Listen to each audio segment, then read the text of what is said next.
മധുമോഹന്റെ ആത്മഹത്യാ സംഭവത്തിൽ കേരള ബാങ്കിന് പിഴവില്ല. ബാങ്ക് അധാർമികമായി ഒന്നും ചെയ്തിട്ടില്ലെന്ന് കൂടുതൽ വ്യക്തമാവുകയാണ്.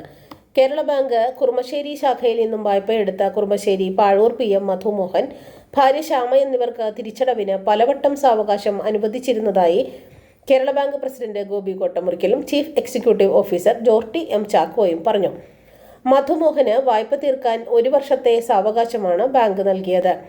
2025 നവകേരളീയം ഒറ്റത്തവണ തീർപ്പാക്കൽ പദ്ധതിയിൽ ഉൾപ്പെടുത്തി 2 വായ്പകളിലായി 3,35,481 രൂപ പലിശ ഇളവോടെ സെറ്റിൽമെന്റ് ഓഫർ നൽകിയെങ്കിലും മധു അത് ഉപയോഗപ്പെടുത്തിയില്ല. ആലുവ താലൂക്ക് പാറക്കടവ് വില്ലേജിലെ 15 സെന്റ് വസ്തു ഈട് നൽകിയാണ് മധുവും ഭാര്യയും ചേർന്ന് 2019 മാർച്ച് 30-ന് 16,40,45,000 രൂപ ഭവന വായ്പയും 2020 ഫെബ്രുവരിയിൽ 14-ന് 5 ലക്ഷം രൂപ സാധാരണ വായ്പയും എടുത്തത്.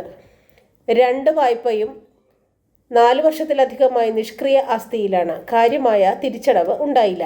ബാങ്ക് സർഫാസി നടപടി എടുക്കുകയും 2024-ൽ എറണാകുളം CJM കോടതി അഡ്വക്കേറ്റ് കമ്മീഷനെ നിയമിക്കുകയും ചെയ്തു.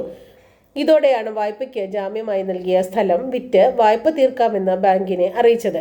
വായ്പകൾ തീർപ്പാക്കാൻ 10 ലക്ഷം രൂപയുടെ പുതിയ വായ്പ കൂടി നൽകണമെന്ന് മധു ആവശ്യപ്പെട്ടു. വൻതുക കുടിശ്ശികയുള്ളപ്പോൾ വീണ്ടും അധിക വായ്പ നൽകാനാവില്ലെന്ന് അദ്ദേഹത്തെ ബാങ്ക് അറിയിച്ചു. ഇതിനിടെയാണ് കഴിഞ്ഞ ദിവസം മധുമോഹൻ മരിച്ചത്.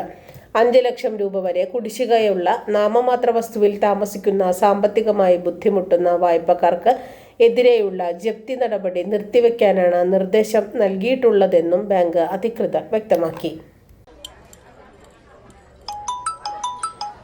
ഹായ് ഡാർലിംഗ്, പറയൂ. ഇപ്പൊ വരാം. ഇല്ല മറന്നിട്ടില്ല, എന്റെ അടുത്ത് തന്നെ ഉണ്ട്. അപ്പൊ പറഞ്ഞ പോലെ. ഓക്കെ. എന്തൊക്കെ വെളിച്ചെണ്ണകൾ ഉണ്ട് നാട്ടില്? ഇത് തന്നെ വേണത്രേ. നമ്മുടെ ബാങ്കിന്റെ ആണേ, സംഗതി സൂപ്പറാ.